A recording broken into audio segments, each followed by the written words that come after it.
Salut, c'est Dominique du comité des règlements de Ultimate Grand Montréal. Dans la dernière capsule, on a parlé de comment remettre le disque en jeu. Aujourd'hui, on va parler de où remettre le disque en jeu en fonction des différentes situations. On va se concentrer sur le jeu actif et on va parler des lancers d'engagement dans une autre capsule. Le cas le plus simple, c'est lorsqu'on ramasse le disque ou on l'attrape dans la zone centrale. Dans ce cas-là, on n'a pas besoin de le déplacer et on va le jouer d'où il est. Il faut noter par contre que quand vous ramassez un disque qui est au sol, votre pied de pivot devrait être exactement en dessous du disque. Ou au gros minimum, il devrait toucher le disque lorsque vous le ramassez. Ça veut dire que vous ne pouvez pas chevaucher le disque avec un pied à gauche, un pied à droite, puis après ça, décider de votre pied de pivot. Si vous faites ça, on ne le sait pas, nous, si vous êtes droitier ou gaucher. Donc, faire ça, ça peut vous valoir un appel de marché qui serait justifié. Deuxième situation, si vous attrapez le disque dans la zone centrale, mais que vous traversez dans la zone de but que vous attaquez, alors là, il va falloir revenir à la ligne de but au point le plus près de où vous avez arrêté votre course. Donc, si la ligne est ici, puis vous traversez en diagonale comme ça, bien, il va falloir revenir le plus rapidement possible à la ligne de but. C'est la distance la plus courte. Pas où vous avez traversé dans la zone de but, mais vraiment la distance la plus courte. Si vous attrapez dans la zone centrale et que vous sortez à l'extérieur du terrain, dans ce cas-là, ça va être là où vous avez traversé la ligne de périmètre du côté. Donc là, ça ne sera pas la distance la plus courte, mais si votre ligne est ici et vous traversez en diagonale, il faut revenir au point où vous avez traversé. Si on fait une interception ou si vous ramassez le disque dans votre propre zone de but, là, vous avez un choix à faire. Vous avez deux options possibles. Vous pouvez, ramener le disque dans la zone centrale, donc à la ligne de but, ou vous pouvez le jouer d'où vous l'avez attrapé ou ramasser. Mais c'est un ou l'autre. Vous ne pouvez pas changer d'idée si vous commencez à faire l'un. Donc, si vous commencez à marcher, vous devez obligatoirement vous rendre à la ligne de la zone de but. Vous ne pouvez pas arrêter à mi-chemin. Mais si vous faites une feinte, lorsque vous ramassez le disque, bien ça veut dire que vous avez décidé de le jouer où vous l'avez ramassé. Et là, vous ne pouvez plus décider de vous rendre à la ligne de but. Si vous ramassez le disque puis vous le jouez tout de suite, bien, vous ne le déplacez pas. Donc, vous n'avez pas besoin de taper par terre. Mais si vous le ramassez et vous commencez à marcher, bien là, le disque devient en suspens, comme on a vu dans la dernière capsule. Et là, ça veut dire qu'il va falloir toucher au sol pour dire « je mets mon pivot ici » avant de pouvoir le lancer. Ça, c'est toujours vrai, dans toutes les situations. Si le disque tombe à l'extérieur du terrain, alors là, c'est un peu plus compliqué. Il faut comprendre que le disque, tant qu'il est dans les airs, il n'est pas encore considéré comme étant hors limite. Il pourrait revenir dans le terrain, puis ça serait correct. Donc, il va devenir seulement hors limite lorsqu'il va toucher à quelque chose qui est lui-même hors limite. Évidemment, ça peut être le sol, mais ça pourrait être un arbre, un poteau de téléphone, ou ça pourrait être un joueur qui est lui-même hors limite. Pour savoir où on va reprendre le disque dans ce cas-là, il va falloir regarder qu'est-ce qui s'est passé juste avant ou dans les instants avant que le disque devienne hors limite. Le cas le plus simple, c'est lorsque le disque fait juste tomber par terre, sans aucune interférence, sans jamais toucher à personne.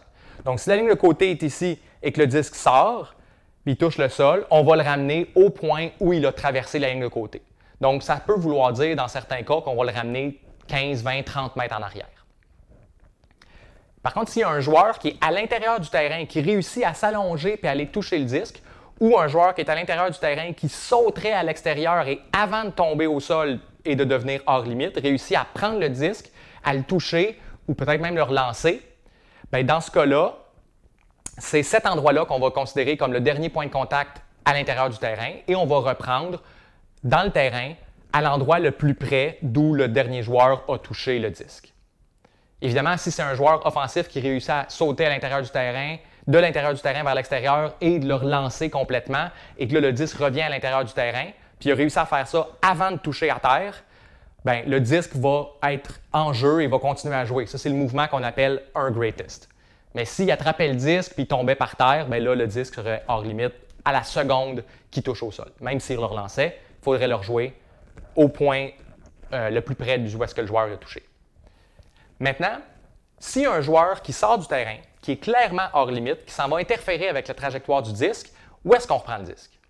Si c'est un joueur offensif qui va toucher le disque, ça n'a aucune influence, on va le reprendre là où le disque a originalement traversé le périmètre du terrain. Donc, dès que le joueur offensif va toucher au disque, le disque va être reconnu comme étant hors limite, puis on va le reprendre avant.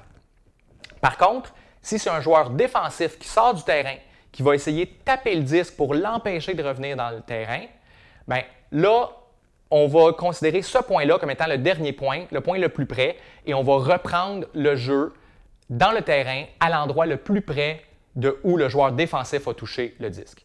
Il faut noter que l'état du disque ne devient pas immédiatement hors limite quand c'est un joueur défensif qui va le taper. Donc, si le disque il vole, il y a un joueur défensif qui sort du terrain, le joueur lui-même est hors limite, et il va taper le disque, puis miraculeusement, il y a un gros coup de vent et le disque revient à l'intérieur du terrain, bien, on continuerait à jouer. Le disque serait encore en jeu. Ce qui n'est pas le cas si c'était un joueur offensif qui faisait exactement la même chose. Donc, il y a une grosse nuance ici à faire.